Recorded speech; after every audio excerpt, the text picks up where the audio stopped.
Okay, so I'm going to start by talking about the Landfall decks. I have a pretty similar plan against green, white, and mono green. So when I'm on the play, I tend to cut these 8 cards, 4 Storm Chaser, 4 Boomerang, and I usually bring in these 8 cards. It's a pretty straightforward plan. But when I'm on the draw, I've noticed that I like to actually cut my artist talents, all of them, and then I'll usually leave in a couple more boomerangs or bring in some more spell pierces. And the reason that I kind of like doing this is because it's pretty hard to cast Artist Talent on turn 2 on the draw. Usually you want to play interaction, like a removal spell or hold up a counter spell. But also they don't have that much interaction themselves. So they usually don't remove your Grand Grand. And they don't really have much interaction for Ral. And maybe you could even say to a degree they don't have a ton of interaction for Wisdom. So I was like, okay, I'd rather just use my other win conditions. They don't have that much interaction anyway, and then I'll just have a bunch of removal and kind of just basically try and win with Brow or Wisdom. And I mean, I played against Landfall 5 times at the PT, and I went 4-1 against them. So the plan, seemed to work pretty well there. Um, with the barrages and the Brows and the fact they don't really kill your Grand Grands, I felt like there was enough discard outlets for the monuments. Yeah, but I still keep them on the play because on the play, if you go turn 2 talent, it's fast enough to race them and you're not forced to interact on turn 2 on the play. And then I'd be a bit more concerned about the stuff. So I guess I could talk about the specifics. I mean, one thing is against the green-white deck, the spell pierces are better against them because they have lumbering the wagon, which is like more earthbenders, and they often play like 3 Snakeskin Veils in the sideboard. So if they go for like a Mossborn Hydra or something, you can try the Spell Pierce, the Snakeskin Veil when they get protected. Obviously, they don't have Esper Origins, so you could argue Spell Pierce is good against Esper Origins, but the difference is, oh yeah, and they also play a bunch of Rest in Peace. Like, the difference is that Esper Origins is kind of a slow card, um, and they don't have that much interaction, whereas like Lumbering Broodwagon and Rest in Peace are, you could argue more threatening, or Snakeskin Veil, they'll kill you pretty quickly. Whereas ideally you beat Esper Origins, but just like having a Monument in play or a Wisdom going off. But obviously, yeah, it does have utility against Mono Green too. Um, but I guess this video is supposed to be about playing the matchup more specifically. So, I mean, obviously it's pretty important to know when to be scared. I mean, I can quickly pull up. This was like the green-white list Nathan played, and obviously the mono green list is pretty similar.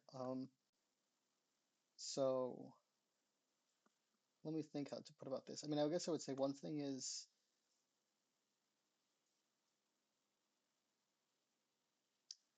so yeah, playing the matchup. Let me think. Like let's say you haven't really, played that much standard before. I mean, Grand Grand's a pretty important card because they don't have that much removal for it, and you don't have that many one drop. You don't have that many one drops. So obviously having a one drop's really good in the matchup. I would say a lot of the matchup is like knowing what to be scared of and not scared of. Like you don't need to overreact to Badgermole Cub if they're not like the other Cub deck with Infinite Mana Dorks. If they untap with a Cub, they're just making an extra mana. Obviously, often you will want to kill it, but it's just worth keeping in mind that it's not the complete end of the world if you untap with it. Um, um, yeah, it's worth knowing when, obviously like when to hold up quenches versus when to tap out. The green white deck obviously has less ice tills. Like ice till is a pretty threatening card, and counter spells are pretty good at managing it. So you'll often want to try and have your quenches up on turn 3 or turn 4 to counter like Earthbend or Ice Till. But obviously, if you don't have any removal, you'll happily run it out on turn 2 to counter like a Cub or a Keen Eye Curator. You don't have to hold it to Ice Till. It kind of depends on your hand and how you're going to spend mana. Um, and I mean, they kind of use these roads as like their ice chills to help trigger landfall in a way because like they have these earthbenders, and it's not that threatening until it gets to the 4th counter, obviously. And the mono green deck obviously uses ice till to try and get there, whereas this deck only has like 1 or 2 ice tills. This list has 2 ice tills. and erodes their own guy. I guess like random things to be aware of is like if you pass with, Quench Up and they play Surak, it can be bad for you. Obviously, that doesn't mean you shouldn't pass with Quench Up, but it's just being worth being aware of. If you can develop on your own turn at times, um, you might want to do that. I guess I could talk about Spell Pierce a little bit. Like this deck doesn't want to play at instant speed ideally, so like there is a cost of passing with Spell Pierce up. I mean, obviously in Screen White it's pretty good.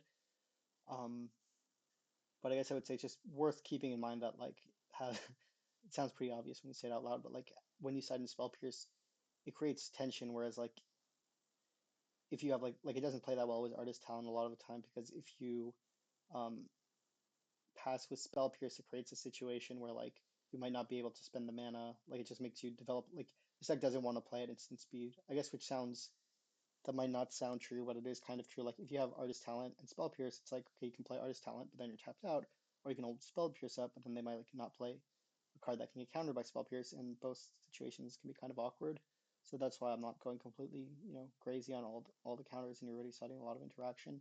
Um, I would say, yeah, I don't mind the broadside because it helps trigger the monument, and they do have like a lot of random big creatures. Like they might be hard casting their might forms, Mossborn Hydras, obviously Kenai if they're playing it um, in the more mono green versions, but the green white version also has a lot of random chonky guys um, with a bunch of the Siraks. So yeah, I don't mind the broadside, even though it's not like completely perfect.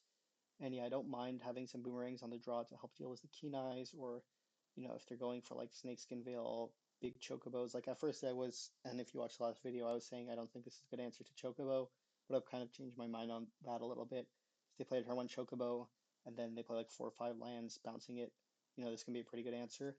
Or not pretty good answer, but it can be useful to have when you're drawing a bunch of cards. Just need to survive. It's 1 mana, and yeah, help manage the Kenais if they grow into a 7/7, or just get it out of the way for a turn when you have a Grand Grand to attack. And so that's why, yeah, I don't mind it on the draw.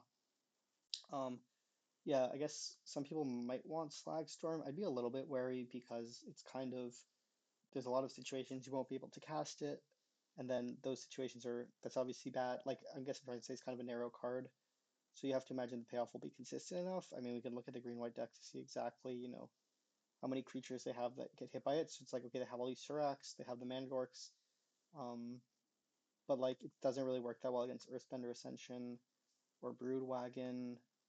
It's pretty dicey against this when they have Snakeskin. They could even use Snakeskin to protect the Surak. And I don't think you're like that scared of Surak. Like obviously it's nice if they go like Landwar Elves and then play a Surak and you hit them both or whatever. And although the Chocobo grows out of Slagstorm pretty quickly, but Surak can be pretty slow. Like if you resolve a monument, if you resolve a Ral, obviously sometimes they can hit the Ral with it, but like if you resolve a monument or you're on the play, you can ignore Serac a lot. So yeah, I'd be kind of wary for Slagstorm, but I could see trying it maybe if they have more voice of victories.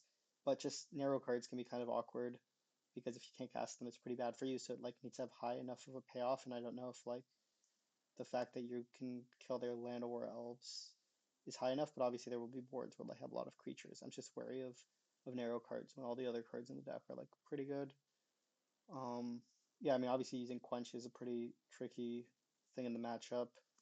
But I guess yet the shorthand would be like if you don't have a better turn two play, I mean it's pretty straightforward. You probably just quench their 2 drop as long as it's like not Esper Origins, obviously.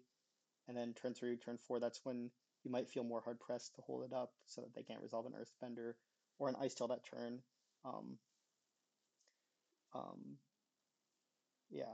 I'm trying to think if there's more useful things. I mean, I guess people can like send questions if they have any. It's obviously kind of a tricky matchup to play. And yeah, obviously you're just looking out for like keeping in mind that Earthbender can give trample when it hits the 4 counters, but like sometimes you can kind of ignore it up to that point.